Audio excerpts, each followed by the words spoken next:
बिस्मिल्लाहिर्रहमानिर्रहीम। अस्सलाम वालेकुम। उम्मीद है आप ठीक होंगे, खैरियत से होंगे। तैयब लोच आपकी खिदमत में फिर से हाज़िर है जी। जुडिशल महाज से जुड़ी हुई एक अहम डेवलपमेंट, और वो डेवलपमेंट ये है कि जिसका आपको मुझे सबको इंतज़ार था कि ये 9 मई के मुल्ज़मान के मिलिट्री ट्रायल से मुतल्लिक मामला कब मुकम्मल होगा, कब उसकी समाअत मुकम्मल होगी, क्योंकि ये मामला बड़े अरसे से सुप्रीम कोर्ट में ज़ेर समाअत था। सिर्फ कॉन्स्टिट्यूशनल बेंच ने आलमोस्ट 57 इस पर समातें की थी, जबकि जब से ये 9 मई का वाक़या हुआ तब से ये मामला जो है वो मुसलसल सुप्रीम कोर्ट में ये चल रहा है, और ये एक शैतान की आंच जैसा साबित हो रहा था कि कंक्लूड होने का नाम ही नहीं ले रहा था। लेकिन अब सबसे अहम और डेवलपमेंट ख़बर जो है वो ये है कि अब ये मामला जो है वो आलमोस्ट मुकम्मल हो चुका है। आलमोस्ट क्या, बिल्कुल ही मुकम्मल हो चुका है। आज जो है वो अटॉर्नी जनरल फॉर पाकिस्तान ने वफाकी हुकूमत का मौक़िफ़ पेश किया, और मौक़िफ़ पेश करने के बाद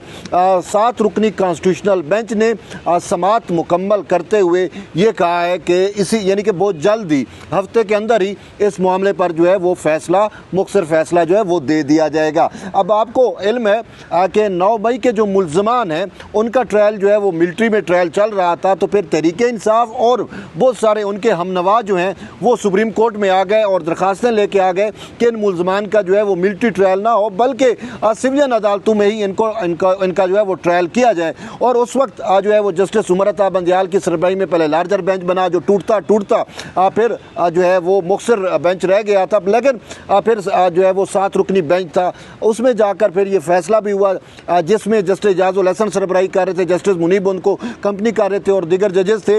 उन्होंने यहाँ तक जो है वो फैसला दे दिया कि जो यानी जिस चीज़ को चैलेंज ही नहीं किया गया था, जिसमें दरख्वास्त गुजारों ने उनसे रिलीफ ही नहीं मांगा था या इस्तदा नहीं थी, वो भी अदालत ने जो है उसको भी नल एंड वाइड किया। यानी कि मैं आपको बताऊं कि जो मिलिट्री एक्ट है, मिलिट्री एक्ट की जो है वो 2 शिक्कों को सुप्रीम कोर्ट ऑफ पाकिस्तान के उस वक्त के बेंच ने जो है उड़ा के रख दिया, और साथ ये भी कह दिया कि सिविलियन का मिलिट्री ट्रायल नहीं हो सकता। वो जो मिलिट्री एक्ट को उड़ाया गया, उससे जो है वो ख़ुद जो मिलिट्री के अंदर कार्रवाइयाँ होती हैं फ़ौजियों के ख़िलाफ़ और बाकी, वो भी मुतासर हो रही थी। तो बहरहाल उस पर वफाकी हुकूमत और दीगर ने जो है वो अपील दायर की, तो फिर उस अपील पर जो है वो सुप्रीम कोर्ट ऑफ पाकिस्तान ने जो है वो ये कहा था कि हम ये जो फ़ैसला है सुप्रीम कोर्ट का, उसको जो है वो मुअत्तल कर दिया और कहा कि हम इस पर समाअत करते हैं। और फिर इसी असना में कॉन्स्टिट्यूशन बेंच बना। बहरहाल कॉन्स्टिट्यूशन बेंच ने इस पर 56 से 57 समातें की, और उसमें सब फ्रीकैन को तसल्ली से सुना गया, और अब जाकर फैसला जो है वो महफूज हुआ है। अब गालिब इम्कान यही है कि हो सकता है 9 मई को इस पर फैसला जो है वो सुना भी दिया जाए। तो बहरहाल फैसला क्या आएगा वो तो अदालत ने तय करना है। लेकिन एक चीज़ जो है वो साबित हो रही है कि जो मिलिट्री एक्ट को उड़ाया गया था, उसकी शिक्कों को उड़ाया गया था, वो शिक्के कॉन्स्टिट्यूशनल बेंच जो है वो बहाल करेगा। और क्योंकि उस शिक्कों के जो है मुअत्तल होने से कहीं ना कहीं ये भी कहा जा रहा है कि जनरल फैज़ और जो दीगर हैं उनका भी ट्रायल जो है वो मुतासर हो रहा है। तो बहरहाल वो तो बहाल हो जाएंगी आर्मी एक्ट की शिक्कें, क्योंकि उस टाइम जो ड्यू प्रोसेस ऑफ लॉ है कोर्ट ने उसको फुलफ़िल नहीं किया था, वफाक को नहीं सुना था, अटॉर्नी जनरल को नहीं सुना था। तो उन्होंने अपने तौर का, इवन के दरख्वास्त गुजारों ने भी इस्तदाएँ नहीं की थी, उन्होंने वो शिक्कें जो हैं वो उड़ा दी। अब जाकर जो है वो अदालत ने इसमें समाअत मुकम्मल की है, तो वो शिक्कें तो बहाल हो जाएंगी। लेकिन मेन सवाल ये है कि जो इंतशारी थे 9 मई के, जो फशारी थे जिन्होंने जो है वो मिलिट्री इंस्टॉलेशन पे अटैक किए, क्या उनका ट्रायल अब मिलिट्री कोर्ट में होगा या इंसदाद दहशतगर्दी की अदालतों को भिजवाया जाएगा? बहरहाल ये फैसला अब कॉन्स्टिट्यूशनल बेंच ने करना है। लेकिन इसमें सबसे अहम चीज़ ये है कि जो आज अटॉर्नी जनरल फॉर पाकिस्तान ने भी अदालत को आगाह किया कि सिर्फ सिविलियन को ही इस मामले पर जो है वो सज़ा नहीं दी जा रही, बल्कि उन्होंने कहा कि ख़ुद फ़ौज ने अपने जो है वो अफसरान को भी इस मामले में सज़ाएँ दी हैं। यानी कि सज़ाएँ क्या दी हैं? कोर कमांडर लाहौर समेत जो है वो 3 बड़े जो अफसरान थे, उन अफसरान को जो है वो रुखसत पर भेज दिया, रिटायरमेंट करके जो है गफलत बरतने पर उनको घर भेज दिया, उनकी तनख्वाहें मरात सब कुछ बंद कर दी। और इस तरीके से जो 14 दीगर अफसरान हैं उनको जो है वार्न किया गया और उनकी जो प्रमोशन है वो रोक दी गई, उनकी तरक्कियाँ नहीं होंगी, वो जिस आप ओहदे पे हैं उसी ओहदे पे वो रिटायर होके घर को जाएंगे। तो ये सबसे अहम चीज़ है। और फिर इसमें एक चीज़ हमें नज़र आ रही है कि एक नेक्सस की सूरत हाल भी डेवलप हो रही है, क्योंकि जब ये मामला चल रहा था तो उसमें ये चीज़ तय हो रही थी कि अगर नेक्सस साबित हो जाए तो फिर इनका सिविलियन का मिलिट्री ट्रायल हो सकता है। तो बहरहाल अब देखते हैं कि कॉन्स्टिट्यूशनल बेंच जो है वो इस मामले पर क्या समाअत करता है। लेकिन एक चीज़ बड़ी वाज़ेह हुई कि पंजाब भर में, सिर्फ मैं पंजाब की बात कर रहा हूँ, जो यहाँ पर रिपोर्ट जमा हुई कि 39 मकामात पर मिलिट्री इंस्टॉलेशन पर अटैक किए गए। और आज अटार्नी जनरल फॉर पाकिस्तान ने भी यही कहा कि ये महज कोई इत्तफाकिया नहीं था, बल्कि एक मनसूबाबंद हिकमत अमली के तहत जो है मिलिट्री इंस्टॉलेशन को जो है नुकसान पहुँचाया गया, उन पर अटैक किया गया। और उसमें सबसे अहम चीज़ ये है कि उन्होंने कोर कमांडर लाहौर की बात करते हुए कहा कि कोर कमांडर लाहौर हाउस पर जो जब हमला हुआ 5:40 पर हमला किया गया और शाम रात को जो है वो 9 बजे जो है 9 बजे तक पूरा कोर कमांडर जो है या पूरी कोर जो है लाहौर कोर वो गैर फाल रही। और अगर उस टाइम कोई मुल्क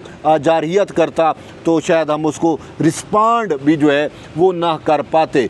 तो इसके साथ साथ जो मियाँ वाली में अटैक्स हुए वो भी आपके सामने है। उस पर मेरी इनसाइड इन्फॉर्मेशन ये है कि मियाँ वाली को इस वजह से जो है एयर बेस को इस वजह से टारगेट किया गया कि वहाँ पे जो है ये कहा जाता है कि अभिनंदन वाला जो वाक़या हुआ वो जहाज़ मियाँ वाली एयर बेस से उड़े थे और इसी वजह से उनको टारगेट किया गया। क्योंकि एक चीज़ तयशुदा है कि जो भारत, जो इसराइल हमारे रिवायती दुश्मन है और वो हमें हमेशा नुकसान पहुंचाने की सोचते हैं। उनका हमेशा से दरीना ख्वाब रहा कि पाकिस्तान फ़ौज का जो GHQ है उसको अंडर सीज किया जाए। तो यूँ बराह रास्त हमने इंडिया के साथ जंगें लड़ी लेकिन हम अंडर सीज नहीं कर सके। लेकिन जब तहरीक इंसाफ के इंतशारियों ने हमला किया तो उस टाइम पूरे इंडिया मीडिया ने ये खबरें चला रहा था कि GHQ जो है GHQ of Pakistan army is under seize. तो अब आप समझ सकते हैं कि उनकी जो ख्वाहिशें थी,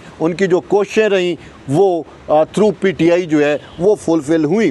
तो बहरहाल ये एक अहम इवेंट है और हम पाकिस्तान क्या पूरी दुनिया की हिस्ट्री उठा के देख लें, किसी भी सियासी जमात ने जो है वो कभी जो है ऐसा नहीं किया कि उन्होंने जाकर जो है वो बराह रास्त फ़ौजी इंस्टॉलेशन पर जो है वो अटैक किए हूँ। तो बहरहाल ये जो अटैक है ये इसकी मिसाल हमें नहीं मिलती। अब देखना ये है कि फ़ौज ने तो अपना फ़ैसला किया कि हम इन इंतशारियों का जो है वो कोर्ट मार्शल करेंगे, लेकिन अब सुप्रीम कोर्ट ऑफ पाकिस्तान इस पर क्या जो है फ़ैसला देती है। क्या या सुप्रीम कोर्ट जो है वो वाकई ही कोर्ट मार्शल की इजाज़त देती है या फिर इन मामलात को अपनी ही सिविल कोर्ट में इंसदाद दहशतगर्दी की अदालतों को भेजती है, ये अब सुप्रीम कोर्ट ही तय करेगी। बहरहाल देखते हैं क्या फ़ैसला आएगा। उस वक्त तक आप जुड़े रहिए। तैयब बलोच के साथ मिलते हैं एक नए वीडियो में। तब तक आपकी क्या प्रेडिक्शन? मेरी प्रेडिक्शन तो यही है, मुझे तो ये लग रहा है कि जो है वो शायद अदालत जो है वो जुज़वी तौर पर कोई ना कुछ इनको इजाज़त दे। बहरहाल